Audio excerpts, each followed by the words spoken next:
lakini nilikwisha sema kwamba sasa hivi tunajiandaa kwenye uchaguzi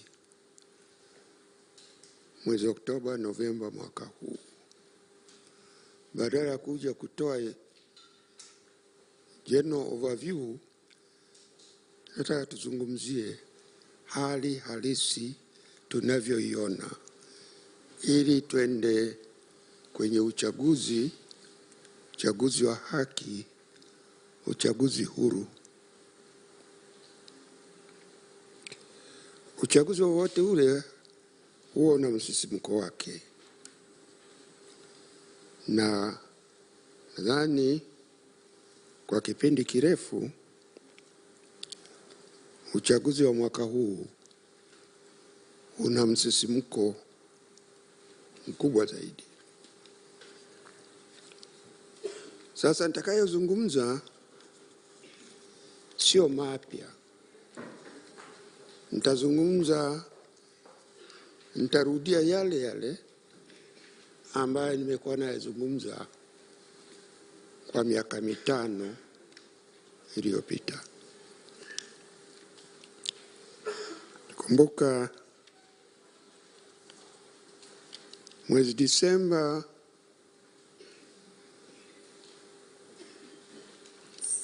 2020 nilikaribishwa na Legal and Human Rights Center kwenye mkutano wao wa kumbukumbu ya Declaration of Human Rights kwenda kuzungumzia yaliyotokea kwenye uchaguzi wa 2020. Niliyasema wakati huo niliyarudia mwezi Disemba mwaka jana baada ya uchaguzi wa serikali za mitaa. Nitarudia yale ambacho labda ni tofauti, ni update ya mambo ambayo yametokea baada ya kuzungumza. Siku hizi kuna watu wengi tunazungumzia haki,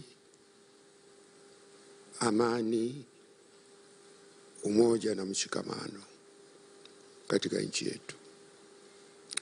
Wapo wale ambao wanaweka msisitizo kwenye haki, lakini huoni kama kuna msisitizo kuhusu umoja na mshikamano wetu na amani.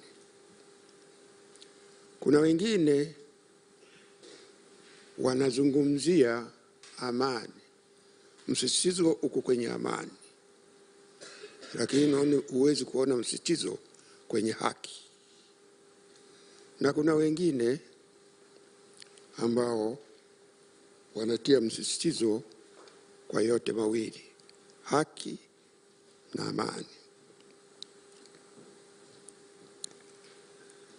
Na wakati wa uchaguzi, haya mawili, haki na amani, yasipozingatiwa, nchi inaweza kuwa na matatizo. Sasa labda nianze na misingi yenyewe ya uchaguzi. Kama alivyosema President, tunaanza na ibara ya 8 ya katiba. Mlio na katiba, mlio ibara ile inasema chimbuko la madaraka ni wananchi.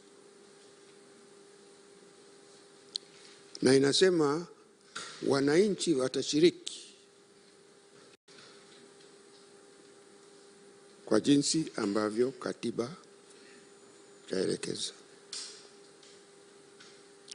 Kwa hiyo ibara ya 8 ndio msingi. Sasa katika katiba hiyo kuna ibara ambazo zinazungumzia juu ya uchaguzi. Na moja ambayo ni kubwa ni ibara ya 67 ya katiba.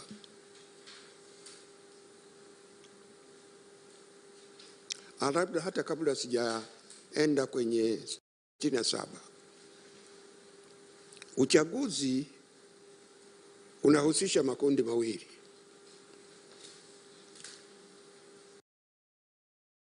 Unahusisha wapiga kura na wale wanaopigiwa kura, na katiba imeweka misingi kwa wote wawili.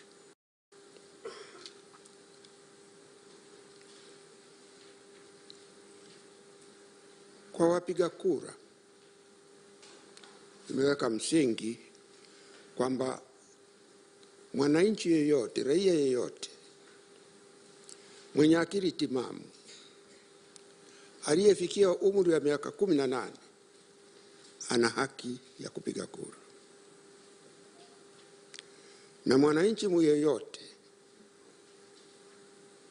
mwenye akili timamu ambaye amefikisha umri wa miaka 21 anaweza kugombea. Sasa hii imetokana na historia ndefu kidogo.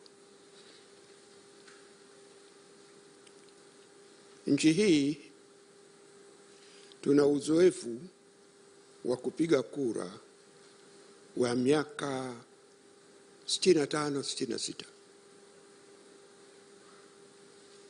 Uchaguzi wa kwanza ulifanywa mwaka 58 na 59. Ulikuwa katika awamu mbili. Awamu ya kwanza ilikuwa 58, awamu ya pili ilikuwa 59.